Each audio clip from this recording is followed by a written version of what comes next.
ନମସ୍କାର। ମୁଁ ଶକ୍ତି ପ୍ରସାଦ ବଡ଼ଜେନା। କବିତା ପାଠର ଆଉ ଏକ ଅଧ୍ୟାୟକୁ ଆପଣଙ୍କୁ ସ୍ୱାଗତ। ଆଜି ଯେଉଁ କବିଙ୍କ କାଳଜୟୀ ସୃଷ୍ଟି ମୁଁ ପାଠ କରିବାକୁ ଯାଉଛି, ସେ ହେଲେ ଉତ୍କଳମଣି ଗୋପବନ୍ଧୁ ଦାସ। କବିତାର ନାଁ ଧର୍ମପଦ। ଯେଉଁ କାର୍ଯ୍ୟ ଦ୍ୱାରା ସର୍ବାଧିକ ସଂଖ୍ୟକ ଲୋକଙ୍କର ସର୍ବାଧିକ ହିତ ସାଧନ ହୋଇଥାଏ, ତାହା ହିଁ ମାନବର କର୍ତ୍ତବ୍ୟ। ନୀତିଶାସ୍ତ୍ରର ଏହି ତତ୍ତ୍ୱ ପ୍ରକାଶ କରିବାର ପ୍ରୟୋଜନ ସ୍ଥଳେ 1200 ବଢ଼େଇରେ ଦାଏ କି ପୁଅରେ ଦାଏ, ଏ କଥା ଓଡ଼ିଶାର ଘରେ ଘରେ ବ୍ୟବହୃତ ହୋଇଥାଏ। ତେବେ କିଏ ଏହି ଧର୍ମପଦ? କିଏ ସେ ଯାହା ବିଷୟରେ ମନ୍ଦିରର ବନିବାର 1000 ବର୍ଷ ତଥା ଭାଙ୍ଗିବାର 200 ବର୍ଷ ପରେ ମଧ୍ୟ ଚର୍ଚ୍ଚା ଓ କୌତୂହଳ? ପ୍ରଥମେ କୋଣାର୍କ କଥା। କୁହାଯାଏ 1264 ଖ୍ରୀଷ୍ଟାବ୍ଦରେ ଏହି ମନ୍ଦିରର କାର୍ଯ୍ୟ ସମ୍ପୂର୍ଣ୍ଣ ହୋଇଥିଲା। ମାଦଳା ପାଞ୍ଜି ଅନୁସାରେ କିନ୍ତୁ ଏଠାରେ 600 ବର୍ଷ ପୂର୍ବରୁ ଅନ୍ୟ ଏକ ସୂର୍ଯ୍ୟ ମନ୍ଦିର ଅବସ୍ଥିତ ଥିଲା, ଯାହାର ବର୍ଣ୍ଣନା ଚାଇନାର ହୁଏନ୍ସାଂଙ୍କ ଦ୍ୱାରା ମଧ୍ୟ ହୋଇଥିଲା। ଓଡ଼ିଶା ଇତିହାସ ଖାରବେଳଙ୍କ ଜୀବନୀ ପରେ ଯେପରି 1000 ବର୍ଷ ଯାଏଁ ଆଲୋଚିତ ହିଁ ହୁଏ ନାହିଁ। ଭାବିଲେ ଲାଗେ ଯେପରି ଏକ ଗଛର ଗଣ୍ଡି ମଝିରୁ ହିଁ ଅସ୍ତିତ୍ୱ ହରାଇ ଦେଇଛି। ପାଖାପାଖି 1600 ମସିହା ଯାଏଁ କୋଣାର୍କରେ ସୂର୍ଯ୍ୟଦେବଙ୍କ ପୂଜାର୍ଚ୍ଚନା ହୁଏ। କିନ୍ତୁ କାଳାତିକ୍ରମେ ବିଦେଶୀ ଆକ୍ରମଣକାରୀଙ୍କ ଆକ୍ରମଣର ଶିକାର ହୁଏ କୋଣାର୍କ। ଭୂମିକମ୍ପ ହୁଏ, ସାମୁଦ୍ରିକ ଘୂର୍ଣ୍ଣି ପ୍ରଳୟ ହୁଏ ଏବଂ ବଜ୍ରପାତ ମଧ୍ୟ ହୁଏ। ଓଡ଼ିଆ ଶିଳ୍ପକଳାର ଅତୁଳନୀୟ ପ୍ରତିମା ଏହି କୋଣାର୍କ ଭଗ୍ନାବସ୍ଥାରେ ରୁହେ ପାଖାପାଖି 200 ବର୍ଷ। ମୂଳ ଦେଉଳ ଧୀରେ ଧୀରେ ମାଟିରେ ମିଶିଯାଏ, ରହିଯାଏ କେବଳ ଜଗମୋହନ ଏବଂ ଏକ ଭଗ୍ନ ନାଟମଣ୍ଡପ, ପୂର୍ବ କୀର୍ତ୍ତିର ମୂକ ସାକ୍ଷୀ ହୋଇ। ସିଏ ବି ଏତେ ରମଣୀୟ ଯେ ତାହା ୟୁନେସ୍କୋର ବିଶ୍ୱ ଐତିହ୍ୟରେ ଗଣିତ ହୁଏ। ତେବେ ସେ ଦେଉଳ ତ ଭାଙ୍ଗିଛି, ରହିଛି ତ ଜନଶ୍ରୁତିରେ ଦେଉଳର ଦଧିନଉତି ବସାଇଥିବା ଧର୍ମପଦ। ଲାଙ୍ଗୁଳା ନରସିଂହ ଦେବ କୋଣାର୍କ ଗଢ଼ିଥିବା ରାଜା। କୁହାଯାଏ ତାଙ୍କ ଖଣ୍ଡା ଏତେ ଲମ୍ବା ଥିଲା ଯେ ଯେବେ ସେ ଖଣ୍ଡା ଧରି ଚାଲୁଥିଲେ, ଏହା ତାଙ୍କ ଲାଙ୍ଗୁଳ ଭଳି ଦେଖାଯାଉଥିଲା। ତେଣୁ ତାଙ୍କ ନାମ ପୂର୍ବରୁ ଲାଙ୍ଗୁଳା ଲଗାଗଲା। ଇସଲାମିକ ଆକ୍ରମଣକାରୀ ଯେଉଁମାନେ ସେତେବେଳେ ବେଙ୍ଗଲ ଉପରେ ରାଜୁତି କରୁଥିଲେ, ଓଡ଼ିଶା ଉପରେ ତୁହାକୁ ତୁହା ଆକ୍ରମଣ କରୁଥିଲେ। ଆଗ ଅନଙ୍ଗ ଭୀମ ଦେବ, ପରେ ନରସିଂହ ଦେବ ତାଙ୍କ ଆକ୍ରମଣକୁ ପ୍ରତିହତ କରି ଓଡ଼ିଶାର ସଂସ୍କୃତିକି ବଞ୍ଚାଇ ରଖିବାକୁ ସକ୍ଷମ ହୋଇଥିଲେ। ସେହି ବିଜୟର ପ୍ରତୀକ ଭାବରେ କୋଣାର୍କ ମନ୍ଦିର ବନାଇବାର ସ୍ୱପ୍ନ ଦେଖିଲେ ଲାଙ୍ଗୁଳା ନରସିଂହ ଦେବ। ଉତ୍କଳ ଭୂମଣ୍ଡଳର 1200 ଶ୍ରେଷ୍ଠ କାରିଗରଙ୍କୁ ଡକାଗଲା। ନେତୃତ୍ୱ ନେଲେ ବିଶୁ ମହାରାଣା। ମହାରାଣାଙ୍କ ପରିବାର ବଂଶାନୁବଂଶକ୍ରମେ କାରିଗରୀ ବିଦ୍ୟାରେ ନିପୁଣ ଥିଲା। ତାଙ୍କ ପୂର୍ବପୁରୁଷ ଶ୍ରୀ ଜଗନ୍ନାଥ ମନ୍ଦିରରେ କାମ କରିଥାନ୍ତି। ତାଙ୍କ ନିଜ ବାପା ବାରବାଟୀ ଦୁର୍ଗର ନିର୍ମାଣରେ ଲିପ୍ତ ରହି ଜୀବନ ବ୍ୟାହତ କରିଥିଲେ। କଳା ଥିଲା ତାଙ୍କ ରକ୍ତରେ। ରାଜାଙ୍କ ଆଦେଶ ପାଇ କୋଣାର୍କ ମନ୍ଦିର ନିର୍ମାଣ କରିବାକୁ ଯିବା ବେଳକୁ ତାଙ୍କ ପତ୍ନୀ 4 ମାସର ଗର୍ଭବତୀ। କିନ୍ତୁ ରାଜାଙ୍କ ଆଦେଶ, ଯିବାକୁ ବାଧ୍ୟ। ତେଣୁ ଶ୍ରୀ ଜଗନ୍ନାଥଙ୍କୁ ନିଜ ପରିବାରର ଜିମା ଦେଇ ସେ ଚାଲିଯାଆନ୍ତି ଅର୍କକ୍ଷେତ୍ର ଅର୍ଥାତ୍ କୋଣାର୍କ। ଇତିମଧ୍ୟରେ ବିତିଯାଇଛି 12 ବର୍ଷ। ରାଜାଙ୍କ ମନରେ ଦୁଃଖ, ବୃଦ୍ଧାବସ୍ଥା ଉପନୀତ। ଜୀବନ ଥାଉ ଥାଉ ମନ୍ଦିର ସମ୍ପୂର୍ଣ୍ଣ ହେବାର ଅଭିଳାଷା। ଏଣେ ସମୁଦ୍ର କୂଳରେ ମନ୍ଦିର କାର୍ଯ୍ୟ ପ୍ରାୟ ସରି ଆସିଥିଲେ ମଧ୍ୟ ଦେଉଳର ଦଧିନଉତିକୁ କେହି କାରିଗର ବନେଇବାରେ ସମର୍ଥ ହୋଇପାରନ୍ତିନି। ମାଟିର ସାମର୍ଥ୍ୟକୁ ଦୋଷ ଦେଇ ପାରିଥାନ୍ତି କାରିଗର, ମାତ୍ର ରାଜାଙ୍କ ଆଦେଶ, ମନ୍ଦିର କାମ ପୂର୍ଣ୍ଣ କରିବାକୁ ପଡ଼ିବ ହିଁ ପଡ଼ିବ। ହଠାତ୍ ରାଜାଙ୍କ ଆଦେଶ ଆସିଲା, ଆଗାମୀ 2 ଦିନ ମଧ୍ୟରେ ଯଦି ମନ୍ଦିର କାମ ସମ୍ପୂର୍ଣ୍ଣ ନ ହୁଏ, ସବୁ କାରିଗରଙ୍କର ହେବ ମୁଣ୍ଡକାଟ। ଠିକ୍ ଏହି ସମୟରେ ସେଠାରେ ଯାଇ ପହଞ୍ଚିଛି 12 ବର୍ଷର ବାଳକ ଧର୍ମପଦ। ବିଶୁ ମହାରାଣା ଯେବେ ମନ୍ଦିର ପାଇଁ ଗୃହତ୍ୟାଗ କରିଥିଲେ, ତାର ଠିକ୍ 6 ମାସ ପରେ ତାଙ୍କ ପତ୍ନୀ ଜନ୍ମ ଦେଲେ ଏକ ପୁତ୍ର ସନ୍ତାନକୁ। କୋଣାର୍କରେ ଚନ୍ଦ୍ରଭାଗା ନଦୀ ପଠାରେ ଧର୍ମଦେବତାଙ୍କ ଦେଉଳ ତୋଳିବାକୁ ବିଶୁଙ୍କ ପ୍ରସ୍ଥାନ। ତେଣୁ ଅତି ଆଦରରେ ତାଙ୍କ ପତ୍ନୀ ପୁଅ ନାଁ ରଖନ୍ତି ଧର୍ମପଦ। ପିଲାଟି ବେଳରୁ ବିଚକ୍ଷଣ ଧର୍ମପଦ କାରିଗରୀ ବିଦ୍ୟା ଶିଖେ, କିନ୍ତୁ ବାପାଙ୍କୁ କେବେ ଦେଖିନଥିବାରୁ ମନରେ ବହୁତ ସଂଶୟ। ମା ତାଙ୍କୁ ସବୁ ବୃତ୍ତାନ୍ତ ଶୁଣାନ୍ତି। ବାପାଙ୍କୁ ଥରେ ଦେଖା କରିବାକୁ ଜିଦ୍ କରେ ଧର୍ମପଦ। କାଳେ ଚିହ୍ନି ପାରିବେ କି ନାହିଁ, ସେଥିପାଇଁ ଘରର କୁକୁର ଓ ବାଡ଼ିରେ ଫଳୁଥିବା କୋଳି ନେଇ ମାଙ୍କୁ ବିଦାୟ ଦେଇ ଧର୍ମପଦ ବାହାରେ କୋଣାର୍କ। ଯେବେ ଧର୍ମପଦ ଯାଇ ସେଠାରେ ପହଞ୍ଚେ, ଦେଖେ କାରିଗର କୂଳରେ ଶୋକର ଛାୟା। ବାପାଙ୍କ ସାଙ୍ଗରେ ଅଶ୍ରୁଳ ମିଳନ ପରେ ରାଜାଙ୍କ ଆଦେଶ ବିଷୟରେ ଜାଣିବାକୁ ପାଏ। ବିଚକ୍ଷଣ ଧର୍ମପଦ ଦେଉଳର ମୁଣ୍ଡି ମାରିବାକୁ ଇଚ୍ଛା ପ୍ରକାଶ କରେ କାରିଗର କୂଳ ସମ୍ମୁଖରେ। ସତକୁ ସତ ମନ୍ଦିରର ଦଧିନଉତି ଗୋଟିଏ ରାତି ମଧ୍ୟରେ ସମ୍ପୂର୍ଣ୍ଣ କରି ଫେରିବାରେ ସକ୍ଷମ ହୁଏ ଧର୍ମପଦ। କିନ୍ତୁ ଏ କ'ଣ? କାରିଗର କୂଳେ ପୁଣି ଦ୍ୱିଧା, ସଂଶୟ, ଭୟ। ଯେଉଁ କାର୍ଯ୍ୟ କରିବାକୁ 1200 ବଢ଼େଇ ସକ୍ଷମ ହୋଇପାରିଲେନି, ସେହି କାର୍ଯ୍ୟ ମାତ୍ର 12 ବର୍ଷର ବାଳକଟି କରିଦେଲା। ରାଜା ଜାଣିଲେ ମୁଣ୍ଡ ରହିବଟି। ସବୁ ଶୁଣେ, ସବୁ ବୁଝେ ଧର୍ମପଦ। ଆସନ୍ତୁ ଶୁଣିବା ଉତ୍କଳମଣିଙ୍କ ଭାଷାରେ ଧର୍ମପଦ କ'ଣ କୁହେ। ଯେ ଯାହା କୁଟିରେ ଗଲେ କାରିଗରେ, ବାପ ସଙ୍ଗେ ଧର୍ମପଦ, କହେ ପୁଅ ଏବେ ପୁଛିବି କଥାଏ, ମନେ ନ ଗଣ ଆପଦ। କହିବ ତୁରିତେ ପୁଅର ଦାଏ କି 1200 ବଢ଼େଇ ଦାୟ, ଏ ବିଚାରେ ହେବ 1200 ବଢ଼ାଇ ପ୍ରାଣ ଉଦ୍ଧାର ଉପାୟ। ବାପା ମନେ ଭାଳେ କେତେ ପାପ ଚିନ୍ତା, ମୁଖେ ଉତ୍ତର ନ ଆସେ, ଉଭୟ ସଙ୍କଟେ ପଡ଼ି ଯଥା ନର, ଯାଏ ନାହିଁ କେଉଁ ପାଶେ। ବାପର ବିଷାଦ ଦେଖି ଧର୍ମପଦ, କୁହେ ସୁକୋମଳ ଭାଷା, 1200 ବଢ଼ାଇ ରହନ୍ତୁ ଜୀବନେ, ଛାଡ଼ି ଏବେ ମୋର ଆଶା। ଏ ଜଗତେ କାହା ପୁଅ ବା କାହାର, ସମସ୍ତେ ମାୟା ଭିଆଣ, ସାର୍ଥକ ଜନମ ତାର ଏକା ସିନା, ପର ହିତେ ଯାର ପ୍ରାଣ। କହିଛନ୍ତି ମୁନି କୁଳରକ୍ଷା ଘେନି, ହେବ ଯେବେ ପ୍ରୟୋଜନ, ତେଜିବ ଜଣକୁ ହେଲେ ହେଉ ପଛେ, ସେ ଯେଡ଼େ ସ୍ନେହ ଭାଜନ। ନ ହୋଇ ବ୍ୟାକୁଳ ଗ୍ରାମ ହିତେ କୂଳ, ବରଜନ୍ତି ସାଧୁଜନ, ଦେଶ ହିତେ ଗ୍ରାମ ଜଗତ କଲ୍ୟାଣେ, କରେ ଦେଶ ବିସର୍ଜନ। 1200 ବଢ଼ାଇ ଆମ ଜାତି ଭାଇ, ଶିଳ୍ପୀ କୂଳ ଗଳାହାର, ପାଆନ୍ତୁ ଜୀବନ ମୋ ଜଣକ ଲାଗି, ମନେ କିଛି ନ ବିଚାର। ତେଜ ମୋ ମମତା ହେବ ନାହିଁ ବାପା, ଦେଖାଓ ଏ ଜୀବନେ, ଦିଅ ଅନୁମତି କର ଆଶୀର୍ବାଦ, ବିଦା ହେବି ଏହି କ୍ଷଣେ। କହେ ବୃଦ୍ଧ, ବାବୁ 12 ବର୍ଷ ହେଲା ଛାଡ଼ି ଆସିଅଛି ଘର, ତେତେବେଳେ ତୁହି ହୋଇଥିଲୁ ମାତୃ ଗର୍ଭର 4 ମାସର। ପୁଅ କିବା ଝିଅ ହେଲା କି ଅପତ୍ୟ, କିମ୍ପା ଗର୍ଭ ହେଲା ନାଶ, ଭାବିବାକୁ ମତେ କେବେ ହେଲେ ଦଣ୍ଡେ ମିଳି ନାହିଁ ଅବକାଶ। କି ଯୋଗରେ ବାବୁ ପହଞ୍ଚିଲୁ ଆସି, କଲୁ ଅସାଧ୍ୟ ସାଧନ, ଏପରି ସୁଯୋଗ୍ୟ ପୁଅ ପାଇକିରେ ଅଳପ ଭାଗ୍ୟରେ ଜନ। ବିଜୁଳି ପରାଏ ଝଟକି ନିମିଷେ, ଏବେ ଲୁଚିଯିବୁ କାହିଁ, ଏଡ଼େ ଭାଗ୍ୟର କି ଏହି ପରିଣାମ, ଏହା କି ମୁଁ ଥିଲି ଦାହୀ। କେଉଁ ଜନ୍ମେ କାହା ଖାଇବା ପତରେ ପକାଇଥିଲି ମୁଁ ଧୂଳି, କାହା ଅଞ୍ଜଳିରୁ ଧନ ହରି ନେଇ ଦେଲି ତା ହାତେ ସାଙ୍କୁଳି।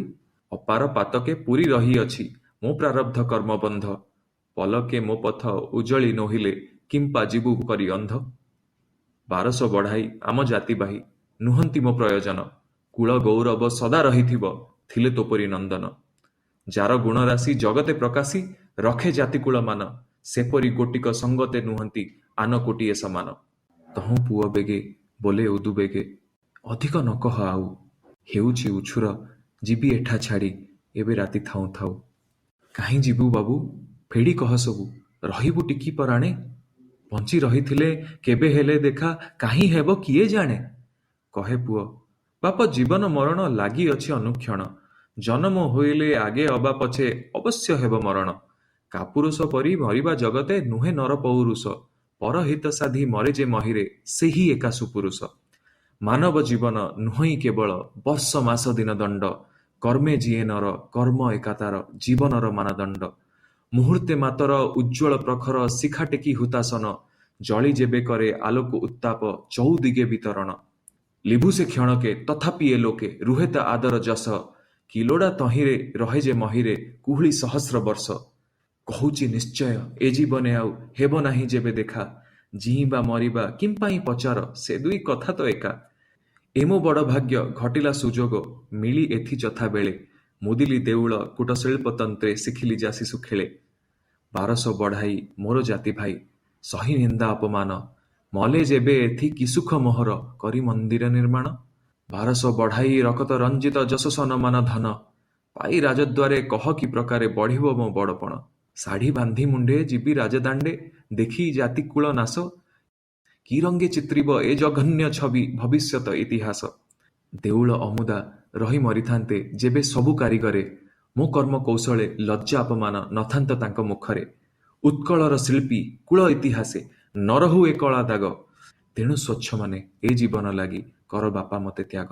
ସଞ୍ଚାଣ କପୋତ ଅଦ୍ଭୁତ ଚରିତ ଶୁଣିଛ ମହାଭାରତେ, ପରାଣ ବିକଳେ କପୋତ ବ୍ୟାକୁଳେ ମିଳିଲା ଶିବିପୁରତେ। କାଶୀ ନରପତି କପୋତ ବିପତ୍ତି ଦେଖି ପାଇଲେ କଷଣ, ଯେବେ ଯଜ୍ଞାଗାରେ ଉଡ଼ିଣ ଆତୁରେ ପଶିଲା ପକ୍ଷୀ ଶରଣ। ଯାଚକ ଯାଚନା ନ କଲେ ପୂରଣ, ଯଜ୍ଞ ଫଳ ଯାଏ ନାଶ, ସଞ୍ଚାଣ ବଧିଲେ ହିଂସା ମହାପାପ ଆବର କରିବ ଗ୍ରାସ। ଉଭୟ ସଙ୍କଟେ ନ ଦେଖି ଉପାୟ, ଶିବି ରାଜା ମହାମତି, ବେନି ପକ୍ଷେ ମଧ୍ୟେ ଉଭା ହୋଇ ସଧେ ସଞ୍ଚାଣେ କରେ ବିନତି। ଦେବୀ ପକ୍ଷୀରାଜ ଯାହା ଇଚ୍ଛା ମାଗ, ରଖ କପୋତ ଜୀବନ, କହଇ ସଞ୍ଚାଣ ଲୋଡ଼ା ନାହିଁ ଧନ, ମୁଝେ କ୍ଷୁଧା ଅବସନ୍ନ। କପୋତ ଉଦ୍ଧାରେ ଉଦାର ଅନ୍ତରେ କର ଯେବେ ଅଭିଳାଷ, ନିଜ ଅଙ୍ଗୁ କାଟି ତୁଳି ଦିଅ ମତେ କପୋତ ସମାନ ମାଂସ। ହରଷେ ନୃପତି ଦେଖା ଇଣ ଛାତି କାଟି ଦେଲେ ମାଂସ ଖଣ୍ଡେ, ପରିମାଣ ମାଂସ କପୋତ ସମାନ ହେଲା ନାହିଁ ତୁଳା ଦଣ୍ଡେ। ଆଉ ଖଣ୍ଡେ ପୁଣି କାଟିଲେ ନୃମଣି ସମ ନ ହୋଇଲା ନିକିତି, ଖଣ୍ଡେ ଖଣ୍ଡେ କ୍ରମେ କଲିଜା କାଟିଲେ କପୋତେ ପ୍ରକାଶୀ ପ୍ରୀତି। ନୃପ ଦୟାପଣ ଦେଖି ସେ ସଞ୍ଚାଣ କଲା ଶେଷେ ଜୟନାଦ, ତେଜିଲା କପୋତେ ଗଲା ନିଜ ପୁରେ ଦେଇ ଦିବ୍ୟ ଆଶୀର୍ବାଦ। କପୋତର ହେତେ ଶିବି ଶୁଦ୍ଧ ଚିତ୍ତେ କରିଏ ଆତ୍ମୋତ୍ସର୍ଗ, ଇହ ପରଲୋକେ ଲଭିଲେ ଅକ୍ଷୟ ଧର୍ମ ଆଦି ଚାରି ବର୍ଗ। ଏ ଜଗତ ବାପ ମହାମଖଶାଳ, ନର ନାରୀ ଯଜମାନ, ସେହି କୃତି ଯେହୁ ପରହିତେ କରେ ଜୀବନ ଆହୁତି ଦାନ। ଭୁବନ ବିଦିତ ଦଧିଚି ଚରିତ ପୁରାଣେ ତ ଅଛି ଶୁଣି, କହି ସ୍ୱସ୍ତି ସ୍ୱସ୍ତି ଦେଲେ ନିଜ ଅସ୍ଥି ବିଶ୍ୱହିତେ ମହାମୁନି। ପରହିତେ ପ୍ରାଣ ଉତ୍ସର୍ଗୀ ପୂରବେ କେତେ କେତେ ମହାଜନ, ଲଭିଛନ୍ତି ତ୍ୟାଗ ପରାଣ ପୂର୍ଣ୍ଣତା ମରଣେ ନିତ୍ୟ ଜୀବନ। କୋରକିତ ପ୍ରାଣ ଫୁଟେ ପ୍ରେମ ସରେ ପବନେ ମିଶାଏ ବାସ, ବିଶ୍ୱବ୍ୟାପୀ ରବି ଉଜ୍ଜ୍ୱଳ ଆଲୋକେ ଚାରୁ ସ୍ନିଗ୍ଧ ମନ୍ଦହାସ। ବାରଶ ବଢ଼ାଇ ରହିଛନ୍ତି ଚାହିଁ ଏବେ ତୁମ ମୁଖ ପ୍ରୀତି, ପୁତ୍ର ସ୍ନେହ ମାୟା ତୁଟାଇଲେ ତୁମ୍ଭେ ଯିବେ ସକଳେ ପରତି। ବାରଶ ବଢ଼ାଇ ମୁହଁକୁ ଅନାଇ ମୋ ମମତା ଏବେ ଛାଡ଼, ଜାଣ ଏ ଦେଉଳୁ ଗଡ଼ି ମରିଛି ମୁଁ ଭାଙ୍ଗି ଯଥା ବୁକୁ ହାଡ଼। ଚାହିଁ ଏ ଦେଉଳେ ଚାହିଁ ଜାତି କୂଳେ ଛାଡ଼ ମନ ବୃଥା କଷ୍ଟ, ବିଚାର ଜନମ ପାଇନାହିଁ ମୁହିଁ ହୋଇଅଛି ଗର୍ଭେ ନଷ୍ଟ। କରୁଛ ଭାବନା ନହେବ ମୋ ବିନା ବଂଶ ରକ୍ଷା ତୁମ୍ଭ ଅନ୍ତେ, କର ହେ ବିଚାର କାହା ବଂଶ ଚିର ରହିଛି ବା ଏ ଜଗତେ। କେତେ ମହାଜନ ଅସାଧ୍ୟ ସାଧନ କରି ଗଲେ କାଳ ବଳେ, କାହିଁ ତାଙ୍କ ବଂଶ ଅଛି ମାତ୍ର ଯଶ ଆଜି ଯାଏ ମହି ତଳେ। ଏକର ବିନାଶେ ଅନେକ ପ୍ରକାଶେ ସୃଷ୍ଟିର ଏ ନିତ୍ୟ ନିଧି, ଏକର ଯାକ୍ଷୟ ଅନେକ ଉଦୟ ଅନେକ ଏକର ସିଦ୍ଧି। ବଂଶ ପଛେ ଯାଉ ଜାତି ବୃଦ୍ଧି ପାଉ ସାଧ ଏ ଉଦାର ନୀତି, କୋଣାର୍କ ଦେଉଳ ଗାଉ ଚିରକାଳ ତୁମ୍ଭ ପୁଣ୍ୟ ତ୍ୟାଗ ଗୀତି, ତୁମ୍ଭ ପୁଣ୍ୟ ତ୍ୟାଗ ଗୀତି। ପରେ ଦୟା ବହି ସତ୍ୟ ରକ୍ଷା ପାଇଁ ପୂର୍ବେ କେତେ କେତେ ଲୋକ, କାଟିଛନ୍ତି ନିଜ ହାତେ ପୁଅ ମୁଣ୍ଡ ମୁହୂର୍ତ୍ତେ ନ କରି ଶୋକ। ବିହିତ କରମ ମାନବ ଧରମ ବୀର ଭାବେ ଯେହୁ ସାଧେ, ସେହି ଧନୁର୍ଦ୍ଧର ରାମ ବୀର ବର ଭବାର ନବେ ସେତୁ ବାନ୍ଧେ। ତୁମର ମୋହର ଦେଖା ଦିନକର କିମ୍ପା ଏତେ ମାୟା ମୋହ, ତେଜ ମୋ ମମତା ଦେଖାଅ ବୀରତା କର ନାହିଁ ଜାତି ଦ୍ରୋହ। କହ ମନ ସୁଖେ ନାହିଁ ପୁଅ ଦାଏ ବାରଶ ବଢ଼ାଇ ଦାୟ, ଜଗତ ଏକଥା ରହୁ କାଳେ କାଳେ ନେଉଛି ଏବେ ବିଦାୟ। ପାହି ଆସିଲାଣି ଅନ୍ଧାର ରଜନୀ ନିର୍ମଳ ଦିଶେ ମୋ ପଥ, ଦିଅ ଆଶୀର୍ବାଦ ଘେନ ଏ ଜୀବନେ ଏହି ଶେଷ ଦଣ୍ଡବତ। ଏତେ କହି ପୁଅ ବାପା ପଦରଜ ନେଇ ଲଗାଇଲା ଶିରେ, ବୃଦ୍ଧ ମୁଖେ କିଛି ବଚନ ନ ଆସେ ଗଣ୍ଡ ସିକ୍ତ ନେତ୍ର ନୀରେ।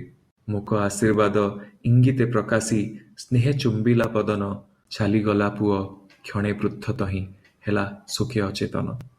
ଅରୁଣ ଆରକ୍ତ ବରଣେ ରଞ୍ଜିତ ଦିଶେ ପୂରବ ଆକାଶ, ଫିଟି ନାହିଁ ନିଶା ଅଙ୍ଗୁ କଳା ଶାଢ଼ୀ ଫୁଟି ନାହିଁ ଉଷାହାସ। ଚନ୍ଦ୍ରଭାଗାନୀରେ ପାହାନ୍ତି ସମୀରେ ଖେଳଇ ମୃଦୁ ତରଙ୍ଗ, ଅଦୂର କାନନେ ପହର ପ୍ରମାଣେ ରାବେ କୁମ୍ଭାଟୁଆ ଖଗ। ଏ ମୁହଁ ଅନ୍ଧାରି ବେଳେ ଧର୍ମପଦ ଚାଲିଗଲା ଅତି ଖରେ, ଚାରି ପଥେ ଚଢ଼ି ଉଠିଲା ତୁରିତେ ଦେଉଳ ଶିଖ ଉପରେ। ଚୌଦିକେ ବିସ୍ତୃତ ସାଗର ସୈକତ ନିସ୍ତବ୍ଧ ବିଜନ ମାଳା, ସମ୍ମୁଖେ ଅପାର ନୀଳ ପାରାବାର ଚିରନ୍ତନ ଉର୍ମି ଖେଳା। ଊର୍ଦ୍ଧ୍ୱେ ସୁଶୋଭିତ ତାରକା ଖଚିତ ଅନନ୍ତ ନୀଳ ଆକାଶ, ହେଲା ଶୁଦ୍ଧ ପ୍ରାଣେ ଅପୂର୍ବ ଉଦାର ମହାଭାବ ପରକାଶ। ଜଳ ସ୍ଥଳ ନଭ ହେଲା ଏକା ଭାବ ଲିଭିଗଲା ବିଚିତ୍ରତା, ଅନନ୍ତ ଅଭେଦେ ପରମ ନିର୍ବେଦେ ବ୍ୟକ୍ତ ବିଶ୍ୱ ମହାସତ୍ତା। ବାଲୁତ ହୃଦୟ ମିଶିଗଲା ସେହି ମହା ଅନନ୍ତ ବିତାନେ, ଅଜ ଭାବ ଭୁଲି ମଣେ ଆପଣାକୁ ଏକୀଭୂତ ବିଶ୍ୱ ପ୍ରାଣେ।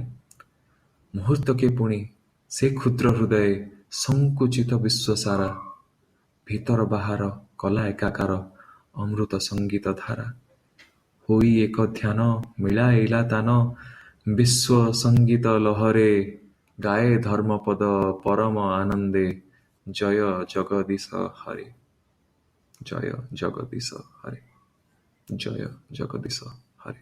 ଚନ୍ଦ୍ରଭାଗା ମୋର ଘେନ ନମସ୍କାର, ନିଅ ମତେ ନିଜ ଅଙ୍ଗେ, ବହି ମାତୃସ୍ନେହ ମିଶାଅ ଏ ଦେହ ଅତଳ ଉଦଧି ସଙ୍ଗେ। ଗାଇ ଏହିପରି କହି ହରି ହରି ଡେଇଁଲା ସେ ନଦୀ ଜଳେ, ନ ରହିଲା ତାର ଚିହ୍ନ କି ଆକାର, ଗଲା ମହାସିନ୍ଧୁ ତଳେ। ଆରଦିନ ରବି ଉଇଣ ଚୁମ୍ବିଲେ ସମ୍ପୂର୍ଣ୍ଣ ମନ୍ଦିର ଚୂଳ, ନ ଜାଣିଲେ କେହି କିଏ ସେ ମୁଦିଲା କୁଣା ରଖେ ଏ ଦେଉଳ। ନଦୀ ଗିରି ବନେ ସାଗରେ କାନନେ ମିଶି ଗଲା ହାଡ଼ ମାଂସ, ଧର୍ମପଦ ନାମ କାଳ ସିନ୍ଧୁ କଲା ବିସ୍ମୃତି ଗରଭେ ଗ୍ରାସ। ଲୁଚି ରହେ ନାହିଁ ସତ୍ୟ ଚିରନ୍ତନ, କାଳେ ହୁଏ ତା ବିବୃତି, ନାହିଁ ଧର୍ମପଦ ଭାଙ୍ଗିଛି ଦେଉଳ, ଅଛି ଏବେ ଜନଶ୍ରୁତି। ଇତି।